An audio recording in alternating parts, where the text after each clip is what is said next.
What's up, guys and gals? Welcome back to the Nerd Castle. Today in the world of indie games, we're going to be checking out a title called Vexlands. So there was a game called Forager that came out a while back that was very, very popular, and after a whole bunch of drama, the developer effectively kind of rage quit and walked away from it and abandoned the game.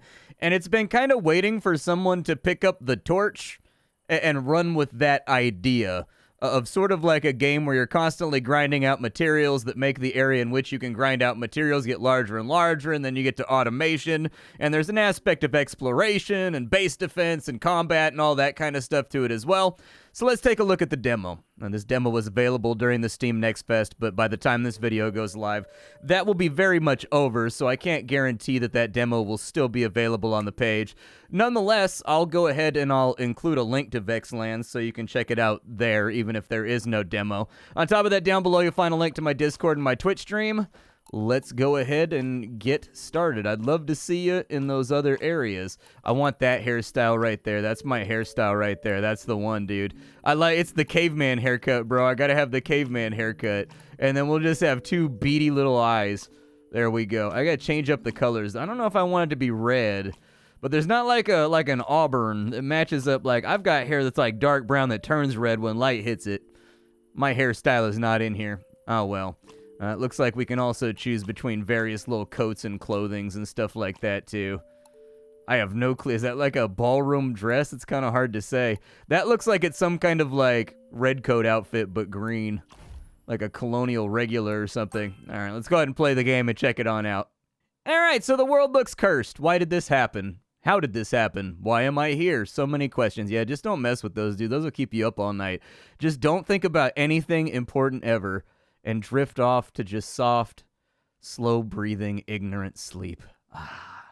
But first, I need to explore and survive, then maybe I'll find some answers, too. All right, cool, man.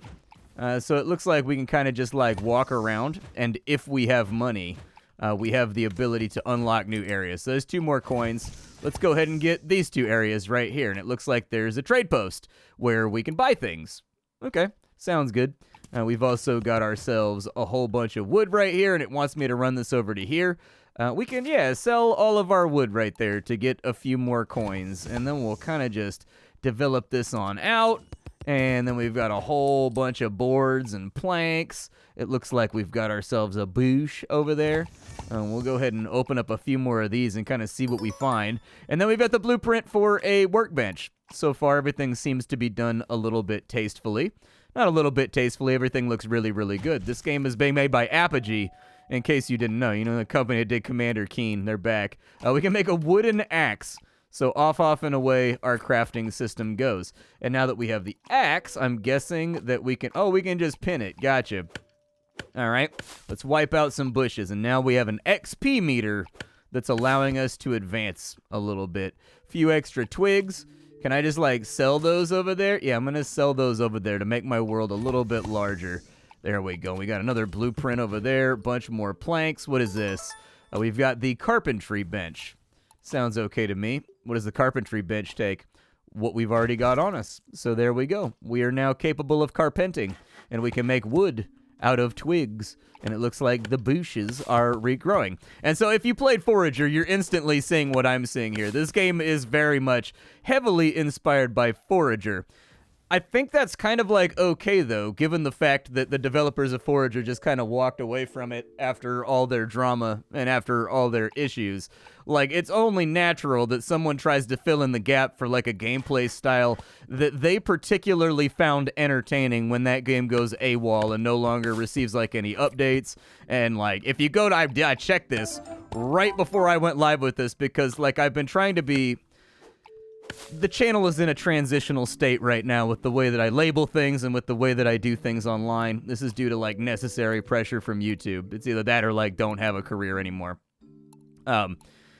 And so I've been trying to perfect the process of making sure the things that I'm saying in the title reflect the things that are actually happening inside the body of the game. And it's like an adjustment because all I've ever done is label things clinically. And so there's going to be slip-ups from time to time, but I'm getting there. Make things regrow faster. I'm kind of waiting for things to grow right now, and I'm a little bit vexed and bored waiting for things to grow. I want to move faster. And we got 40 wood over there. So as I was saying, I actively checked this before I recorded this video. I went over and I looked at the Forager forums, and they are completely and totally full of people saying the game is unplayable, they can't get all the achievements, they're stuck because of bugs, and things that were never fixed before the developer left. That being the case, it sounds like that build of Forager is just kind of a mess, and it's the way that the game was left. And so there's probably a big body of people out there that are like, I still want to play Forager, I still want to get what I paid for. And so ultimately I decided that maybe checking this game out would not be the worst idea, even though it is very, very on the nose close to Forager. Can I sell this wood over here? Oh, they'll take 40 wood. All right. So I hung out and farmed for a little bit. Let's go ahead and get all of our coins back. We got $7 in our pocket. Let's go. I'm going to expand my territory out a little bit just so we have more resources to fool with. The respawn point has been activated. Good. And now it looks like we've got a lot more things to gather and collect. Do these things naturally vacuum into you regardless of distance? They should.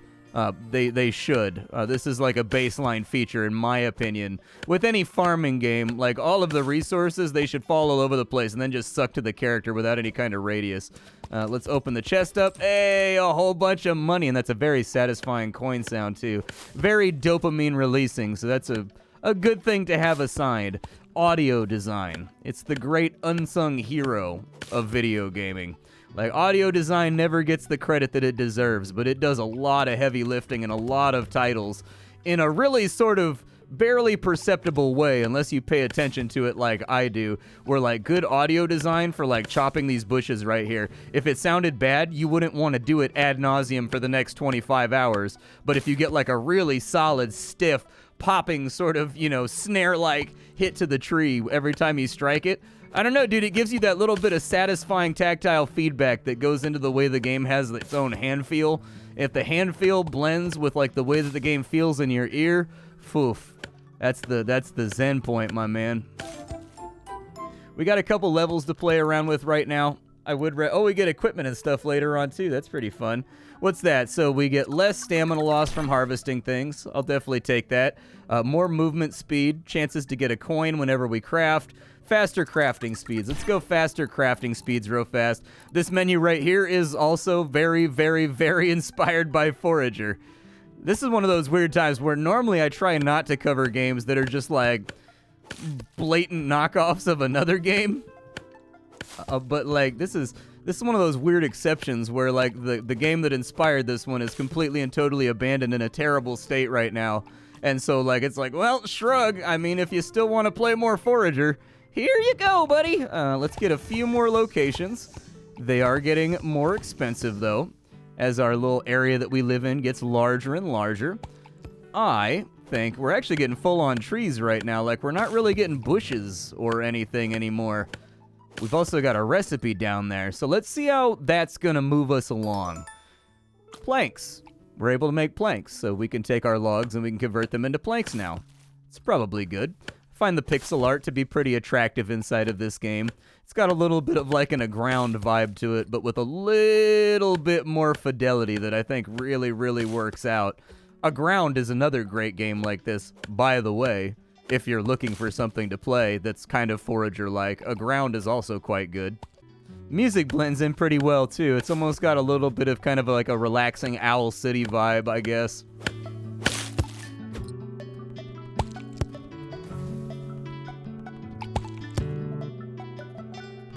So there you go. It looks like we have enough logs to max out the trader, so I think we should probably do that. Let's sell everything to the trader, and now the trader just wants sticks. So it looks like it kind of rotates in between the stuff that you have. It looks like I can just eat those and it makes my hunger meter go up, but it does take a lot of berries to get her there. We can take the remainder of these and craft them all into logs, and the crafting speed does appear to be going quite a bit faster. What's it going to take me in order to get down to business to make a pickaxe, eh? What is 15 going to cost me over here? There we go. That's what I'm talking about. Ooh, is that like a dungeon? The Grassland Burrows. Okay, so I'm just going to be like a scavenger. Like, I'm going to be like a real dark and darker rat here. Just grab the things from, like, the initial area that I can grab. Just to kind of, like, take home with me. Some fun little spikes right there that we have to avoid. I do appreciate the fact that they're trying to fold in dungeons and, you know, puzzles and all those kinds of things.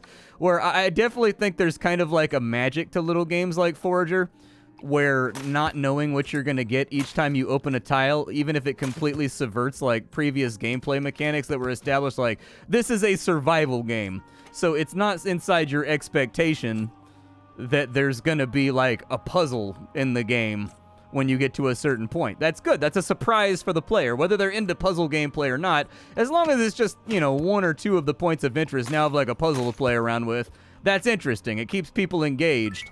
What are those? Oh, it just wanted me to step on the tiles in front of them. All right, so we've got an Apogee hat. All right. We've also got a blueprint for the decor planner. I don't know what this is.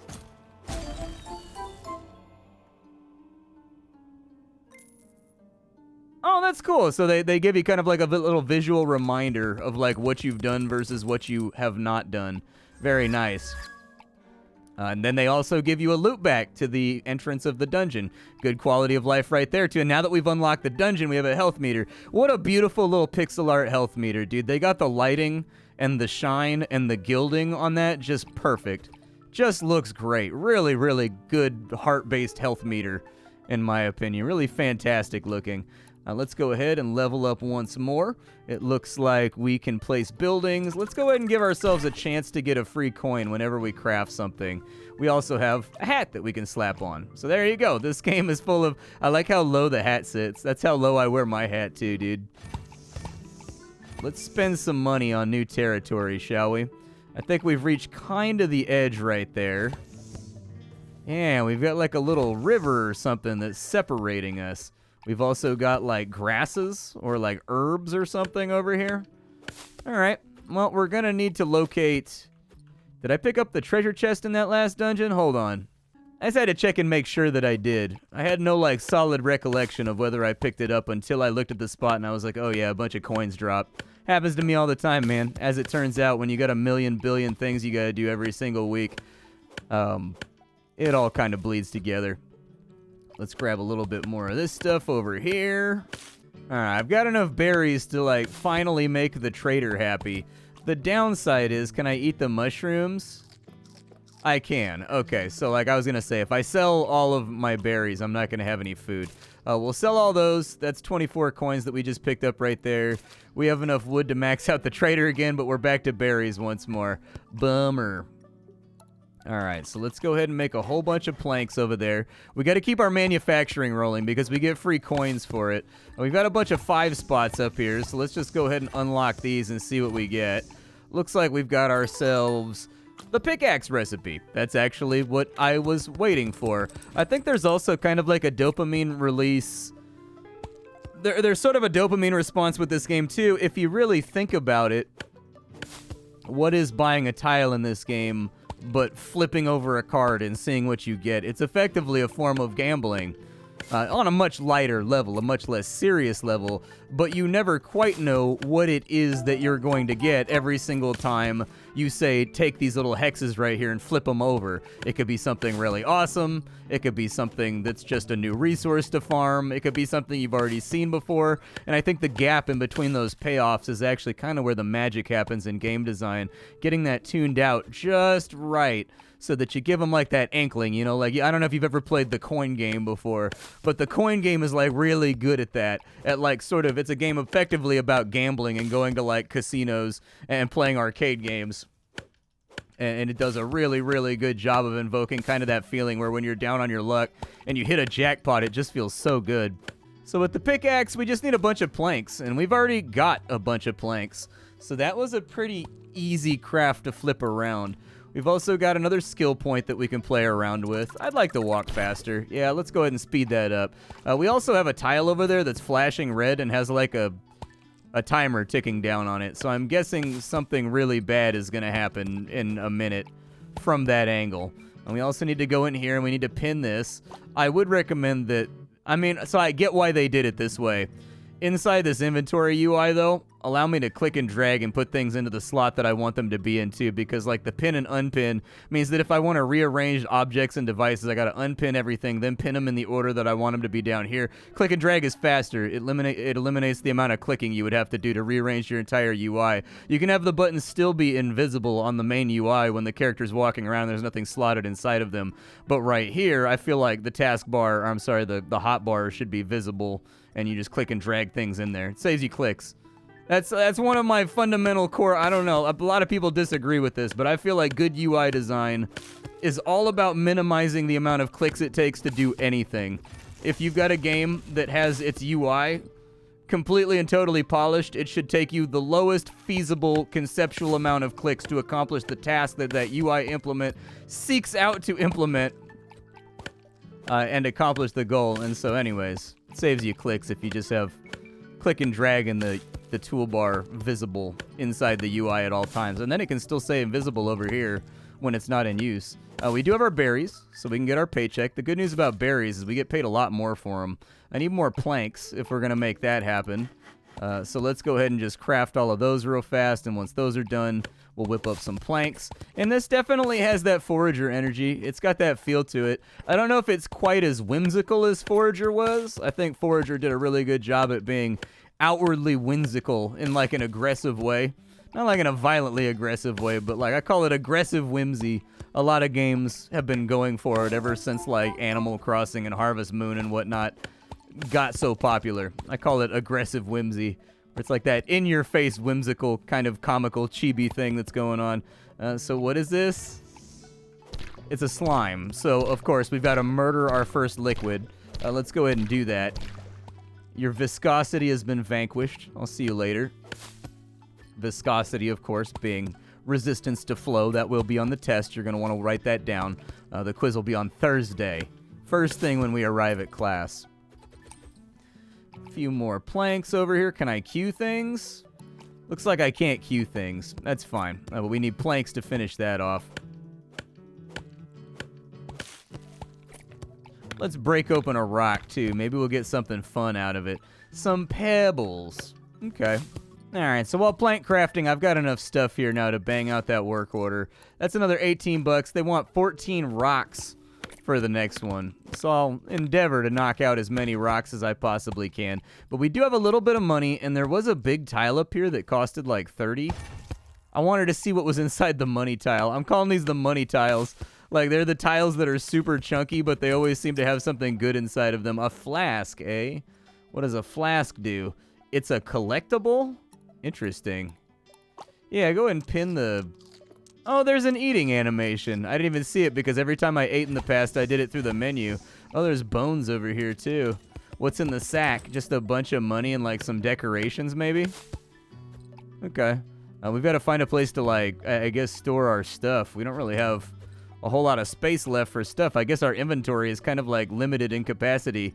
Oh, I've also got carrots over here. I wonder if those are planter boxes. Oh, with 25 planks and 25 bucks, I can upgrade it so that we have multiple work orders to fill. Nice, dude. Okay, I should probably do that then. Let's go ahead and get that underway. I'm kind of wondering when we're going to get our first taste of, like, automation.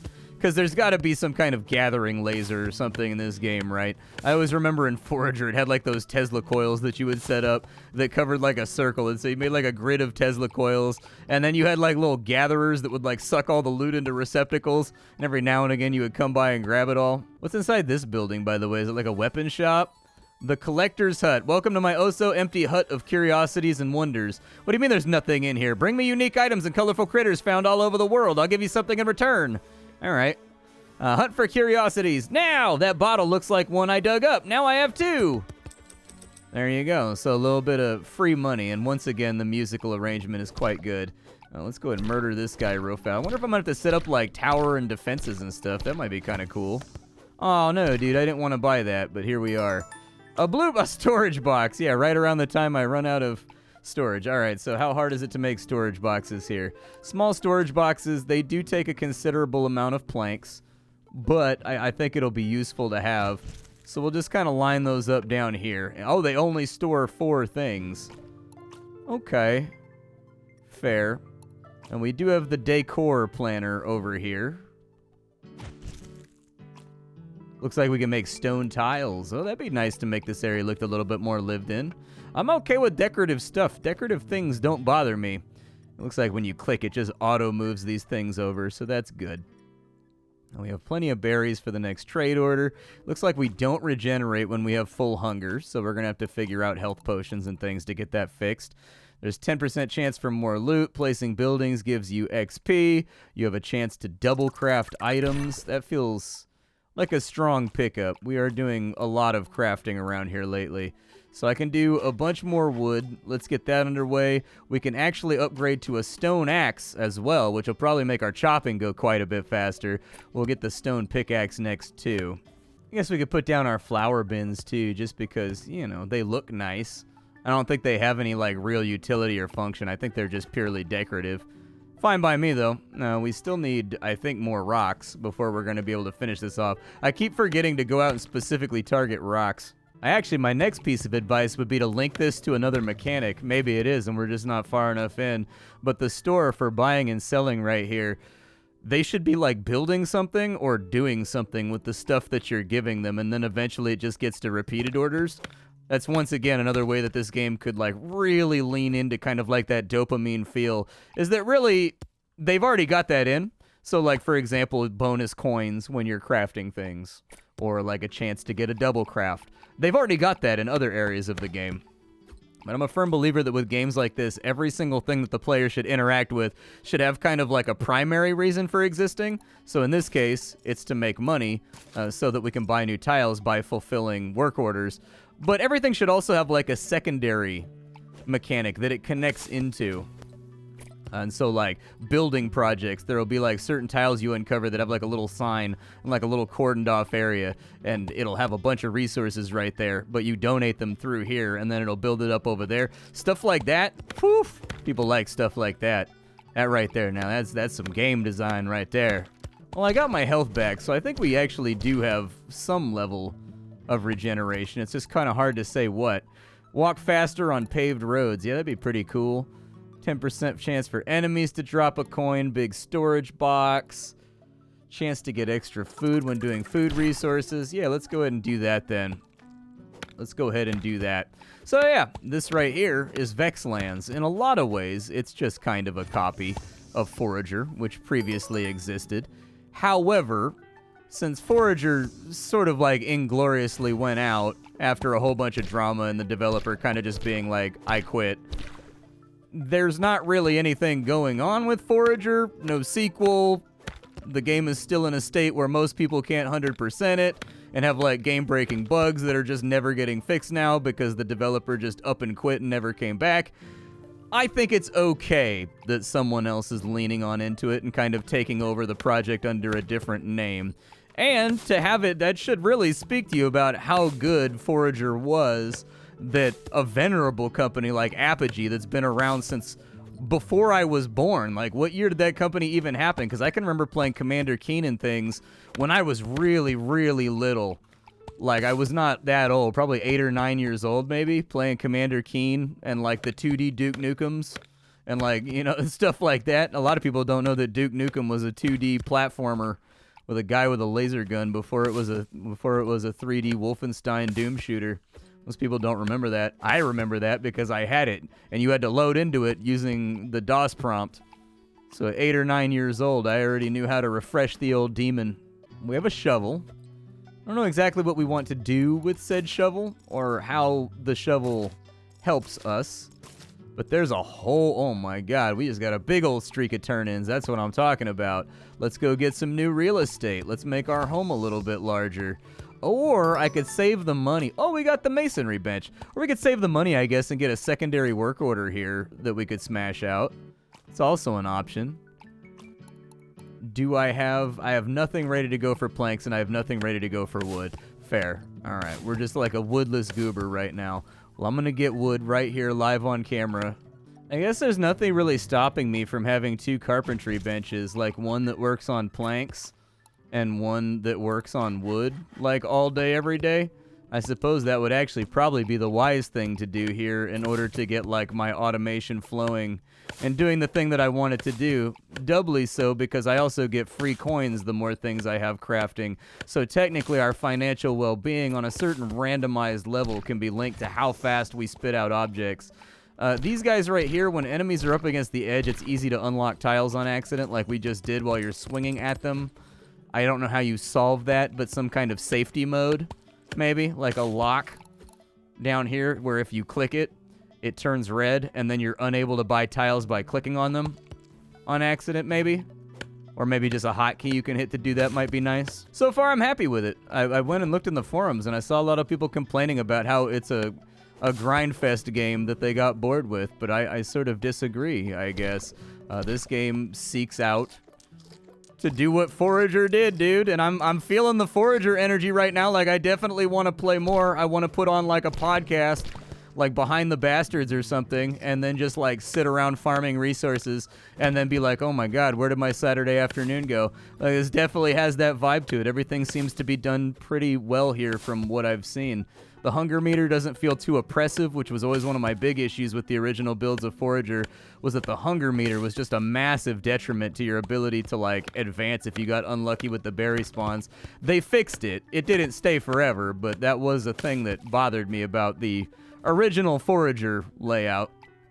And we do have a work order down here that we can move along to. Go ahead and sell those. Go ahead and sell those. Oh my god. There's so much monies. All right, before I go, let's buy some tiles because I know you're going to want to see this. There we go. We'll just buy all this stuff out. Even the, you know what? Treat yourself. We're going to buy the expensive tiles over here too. There you go. Doesn't look like we really got anything of, like, hard value out of that series of goes, except for some recipes. That's okay. We've got a new fence recipe so that we can decorate a little bit and make the place look a little bit nicer. And then this guy over here appears to be a loom, which will then make use of the cotton that we've been seeing laying around. I think there was one. Yeah, there's a cotton right there. The shovel is for digging crops, I guess, so that you can grow things, but I haven't really done the crop rows yet. My name is Splattercat. I sift through the pile to find what's worthwhile in the world of indie games every single day so you don't have to. Today on the chopping block, we were taking a look at Vexlands by Apogee. Tomorrow I'll be looking at something else. Thanks for hanging out, and that's all I got. Bye, folks.